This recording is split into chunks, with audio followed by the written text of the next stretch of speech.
Olá pessoal, boa noite, a paz do Senhor Jesus. Estou aqui nessa noite para dar continuidade ao nosso estudo através do capítulo 9 de Neemias. Esse capítulo eu coloquei um título nele como Retrospectiva, Arrependimento e Confissão de Pecados. Então, a alegria não foi a única reação do povo às Escrituras. A nova compreensão que as pessoas passaram a ter da Bíblia gerou arrependimento. Elas confessaram os seus pecados e expressaram profunda tristeza por haverem desobedecido a Deus. Também confessaram os pecados dos seus ancestrais, um passo necessário para nós também, caso desejemos romper com os padrões pecaminosos da nossa família. Isso a gente vê muito na Liga dos Libertadores. Após os 4 módulos, da Liga, a gente vê essa necessidade, que é uma necessidade urgente, de nós nos arrependermos dos nossos pecados, além de confessá-los, para que nós alcancemos a misericórdia do Senhor. Então isso, no capítulo 9 de Neemias, o qual tem uma oração lindíssima dos levitas, eles deixam isso muito claro. Então, quando nos arrependemos, reconhecemos e admitimos a desobediência, além de tomarmos a decisão de mudar de rumo e andar nos caminhos de Deus. Somente ao fazer isso é que entregamos a nossa vida a Deus de verdade. E é um fato, porque se você acompanhar a leitura da oração dos levitas, vocês vão perceber que essa oração ela é dividida em várias partes e eles fazem questão de lembrar de tudo que Deus fez desde o começo até aquele momento. Então eles falam até desde a criação, no versículo 6, eles falam da escolha de Abraão para fazer uma aliança com eles, versículo 7 e 8, da questão de tirar o povo da aflição do Egito, no versículo 9 e 10, da divisão do mar para atravessarem a seco e lançar os inimigos nas profundezas, no versículo 11, de ser guiados pelo deserto como uma nuvem e uma coluna de fogo, no versículo 12, a respeito do Monte Sinai, no versículo 13, o Santo Sábado, no versículo 14, o Maná, no versículo 15,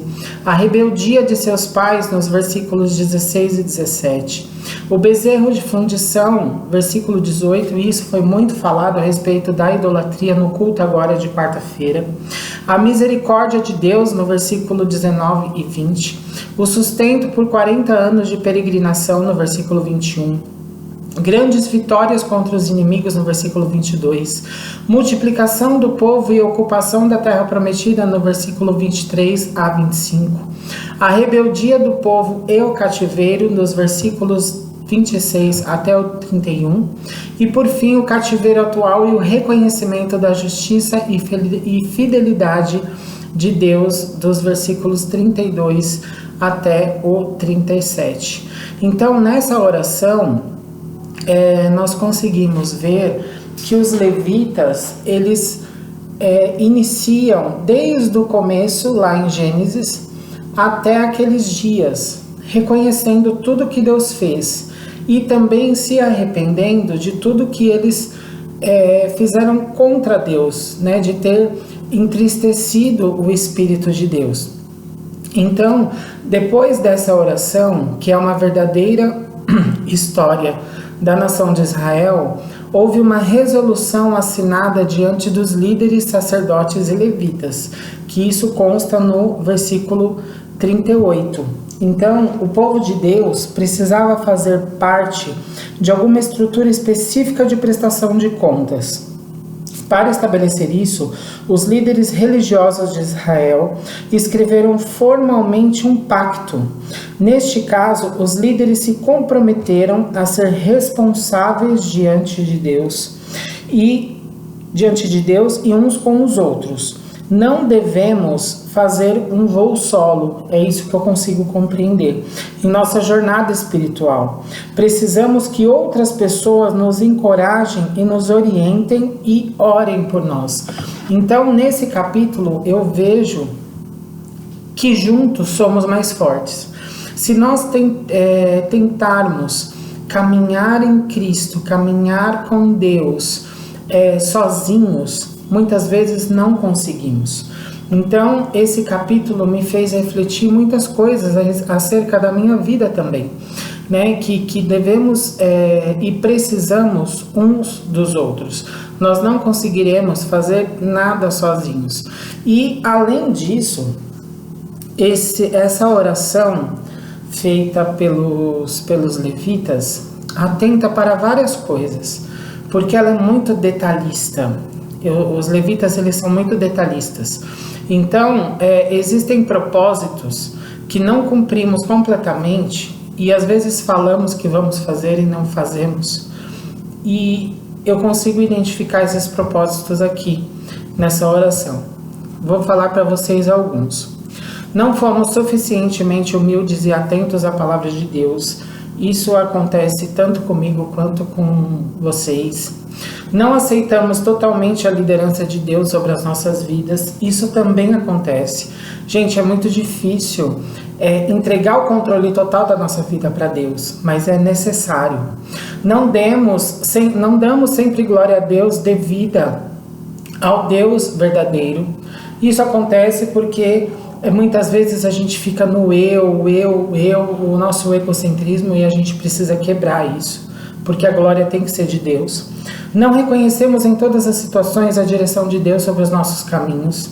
Não fomos gratas em todas as refeições pelo alimento diário de Deus para nós. Não fomos gratos por todas as vestes que Deus nos deu.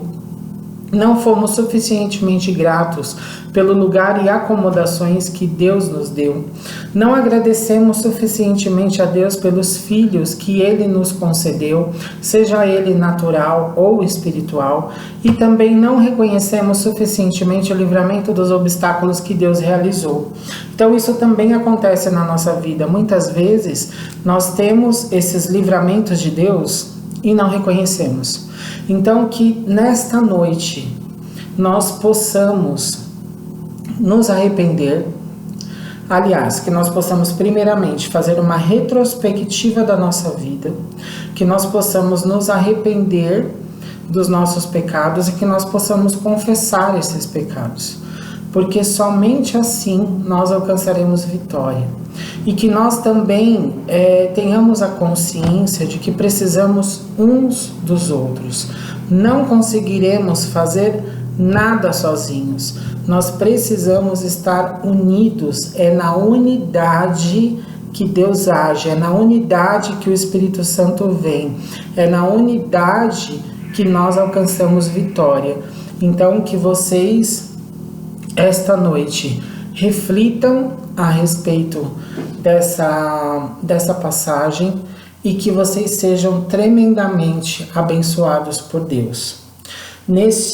Na continuidade do estudo para Neemias 10, eu coloco e peço que o cooperador Lucas, que é casado com o cooperador Emanuel, prossiga nesse estudo. Que vocês sejam tremendamente abençoados por Deus. Fiquem com Deus e a paz do Senhor Jesus a todos.